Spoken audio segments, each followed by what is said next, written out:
It took the International Criminal Tribunal for the former Yugoslavia just 4 months to issue an indictment against Serb leaders Radovan Karadzic and Ratko Mladic over the massacre of Muslim men and boys in Srebrenica. Mladic filmed himself telling Muslims that they would be safely transported out of Srebrenica. He told a terrified bus of transportees that he was giving their life back to them. It was all smoke and mirrors. In fact, what happened at Potokari was that the men and boys were separated from the women, driven to a field and shot dead. The Bosniaks who had tried to seek refuge in the UN compound were summarily executed and their bodies left lying in the fields and buildings of the compound. 3 decades later, the same, if not worse, is happening in Jabalia and Beit Lahia in northern Gaza. The killing is as organised. Men are being separated from women and are being led off to an unknown fate, some never to be seen again. The streets of the camp are strewn with evidence of summary execution. Bodies of men, women and children with their heads torn off are lying in the entrances to buildings. Evacuees are given the same false promises that Mladic gave. They're promised food and water. Israeli soldiers are filmed handing out sweets to kids. Only a few streets away, bodies litter the alleyways. What is taking place before our eyes is worse than the Nakba in 1948, when 700,000 Palestinians were made refugees. Because what happened then at Deir Yassin or Tantura is happening every night in northern Gaza today.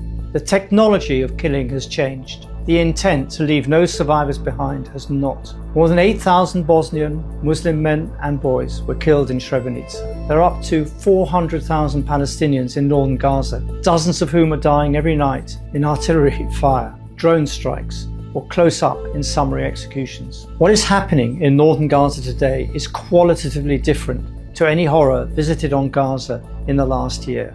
This has been going on for 3 weeks and there's no international pressure on Benjamin Netanyahu to stop. There are no statements of condemnation by any Western leader. 2 cases before the International Criminal Court and the International Court of Justice include some of the most severe allegations of violating international law of modern times, such as genocide, crimes against humanity, and war crimes. However, both remain stalled. 5 months have passed since Karim Khan, the ICC prosecutor, requested an arrest warrant for Israeli Prime Minister Benjamin Netanyahu and his Defense Minister Yoav Gallant. The Hamas leaders wanted on war crime charges, Ismail Haniyeh and Yahya Sinwar, are dead, and according to Israel too, so is Mohammed Deif. That leaves only Israelis facing warrants, and yet none have been issued. The average wait for the pre-trial chamber to approve a warrant requested by the prosecutor is 2 months. But for 5 months, this court has been paralysed while war crimes are being committed daily. Far from facing an arrest warrant, Netanyahu is taking a bow to general applause. At home, Sinwar's death is being taken as vindication of his policy of defying his chief armourer, US President Joe Biden, who told him to stop the war many months ago. Amit Segal, a commentator on Israel TV's Channels 12, said that the success in killing Sinwar was due to Israel not listening to anyone for a whole year and continuing its military strategy, avoiding a ceasefire despite all international pressure. On its 11th tour of the region, US Secretary of State Antony Blinken told Netanyahu that there was a perception that a plan conceived by retired generals to force the population of northern Gaza out by starvation was being enacted. Netanyahu denied this to Blinken, but refused to issue a statement in public saying that. The killings in Gaza are happening because Netanyahu knows that Biden, 2 weeks away from a presidential election, has run out of steam to stop him. One way or another, Netanyahu is finishing the job. But what does that mean? Where does the job end? For the religious Zionists of Jewish Power Party, the end of the war is the eviction of all Palestinians and the total takeover of Gaza by settlers. To emphasize their power, a conference was held on Monday, just 3 kilometers from the Gaza border, and to the sounds of shelling, a goodly number of Likud Knesset members came along too. The settlers' leader, Danielle Weiss, claimed that her organization Nahala had already entered a deal worth millions of dollars for temporary housing units as a preliminary to settlement of the Strip. You will witness how Jews go to Gaza and Arabs disappear from Gaza, Weiss said.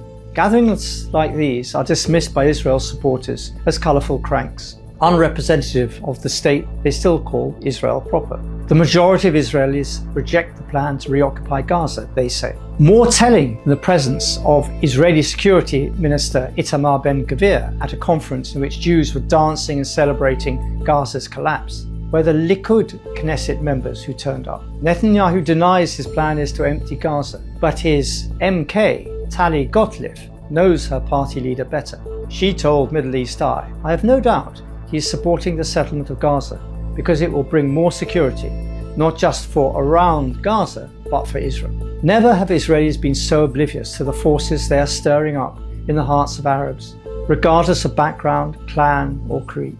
Opinion in the two Arab countries that have signed peace treaties with Israel, Egypt and Jordan, could not be clearer. Muqtada Mansour is an Egyptian politician who called the revolution of 2011 the worst day in Egypt's history. He hates the Muslim Brotherhood and ardently supported Sisi's military coup. And yet he wrote the following about Yahya Sinwar, the Hamas leader killed by Israel.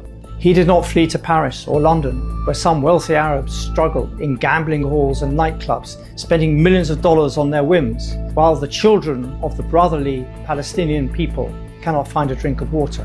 Rather, he remained in his occupied homeland resisting until he was martyred, the Egyptian wrote. Public opinion is even more fired up in Jordan, where the families of two fighters who staged a cross-border attack, injuring 2 Israeli soldiers, were mobbed by well-wishers. For the more Israel takes the lives of students like Shaban al-Dalu, burned alive in the courtyard of a hospital, or Hanan Abu Salami, the 59-year-old woman who is harvesting her olives in the West Bank, the more hundreds and thousands of Sinwars and Qassams there will be to fight back. Karadzic and Mladic are now serving life sentences in The Hague and Parkhurst. This year, the General Assembly adopted a resolution designating 11th of July, the day of the massacre in Srebrenica, as the International Day of Reflection and Commemoration of the 1995 genocide in Srebrenica, to be observed annually. I doubt whether Netanyahu and Gallant will ever be brought to justice in their lives. Maybe they'll have a few questions to answer